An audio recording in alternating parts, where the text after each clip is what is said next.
एक समय की बात है, गांव में एक साहूकार रहता था। उसके पास धन की कोई कमी नहीं थी।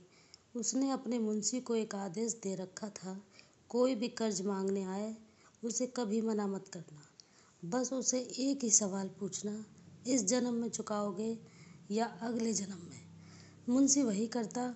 जो भी गरीब मजदूर या दुखी व्यक्ति कर्ज लेने आता, वह बिना सोचे समझे अगले जन्म में चुकाने की बात मान लेता।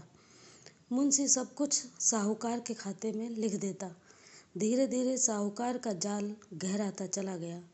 एक दिन इसी अजीब कर्ज की चर्चा एक चोर तक पहुंची।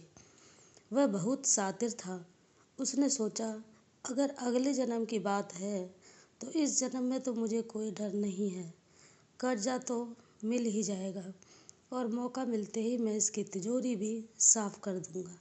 एक साधारण आदमी का भेष बनाकर साहूकार की हवेली पहुंचा और मुंशी से बोला, मुझे कुछ रुपए चाहिए व्यापार करने के लिए।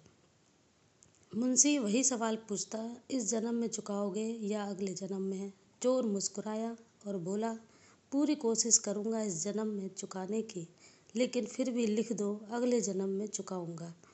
मुंशी ने कागज पर लिख दिया और चोर को कर्ज की रकम दे दी।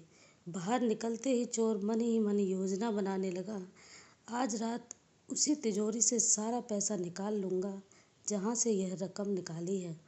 रात गहरी हुई। चोर दीवार फांद कर हवेली में घुस गया।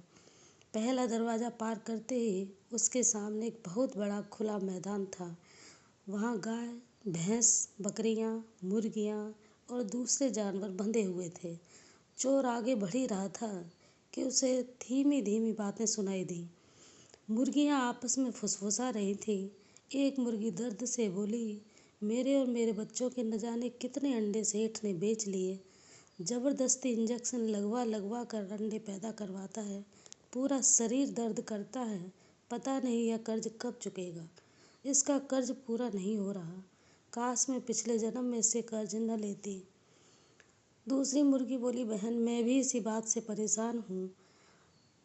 थोड़ा आगे जाकर कान लगाकर दीवार से सुनने लगा तो भेड़ भी यही बातें कर रही थी आपस में कि हमारे शरीर से बाल उतरवा उतरवा कर ऊन बनाकर बेचता है। पता नहीं पिछले जन्म का कर्ज कब तक चुक पाएगा। इसी तरीके से दो बैल आपस में बात कर रहे थे कि हमसे खेत जुतवाता रहता है, कभी हमारे शरीर की परेशानी नहीं देखता। मेरी गर्दन में घाव हो गए हैं, हम बहुत बुढ़े हैं, चला नहीं जाता तो डंडे से मारता है। काश इसका पिछले जन्म का कर्ज जल्दी चुक जाए तो मुक्ति मिले इससे। अस्तबल में सभी जानवर परेशान थे, दुखी थे, क्योंकि उन्होंने साहूकार से पिछले जन्म में कर्ज लिया था। इतने पर भी हर जन्म में कुछ न कुछ बाकी रह जाता, पेट भर के खाने को भी नहीं देता। चोर सिहर उठा, यह क्या? चोर का शरीर कांपने लगा। अब उसे सच्चाई समझ आने लगी। ये जानवर जानवर नहीं थे, ये वे लोग थे जिन्होंने कभी साहूकार से कर्ज लिया था और अब अलग अलग योनियों में उसे चुका रहे थे। उसके मन में डर बैठ गया, अगर मैंने भी इसका कर्ज रखा तो कौन सा जन्म मिलेगा, कौन सा शरीर, कितना दुख। वह तिजोरी की ओर बढ़ते कदम रोक लेता है। पहली बार उसके जीवन में लालच हार जाता है और समझ जीत जाती है। चोर बिना कुछ लूटे चुपचाप हवेली से बाहर निकल जाता है। अगली सुबह वही चोर फिर साहूकार के दरवाजे पर खड़ा होता है। मुंशी हैरान होकर पूछता है, अब क्या लेने आए हो? चोर शांत स्वर में कहता है, नहीं, जो कर्ज लिया था वह इसी जन्म में चुका देने के लिए आया हूँ। वह पूरी रकम लौटा देता है और बिना पीछे देखे चला जाता है। दोस्तों, रकम हो, पैसा हो या कोई भी कर्म हो, वो सब हमें लौटाना पड़ता है।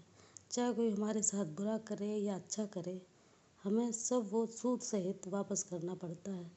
इसलिए हमें पूरी कोशिश करनी चाहिए कि हम किसी से कोई न कर्जा लें तो उसे इसी जन्म में वापस लौटा दें। किसी के साथ बुरा नहीं करें ताकि अगले जन्म में कोई हमारे साथ बुरा करने के लिए आए।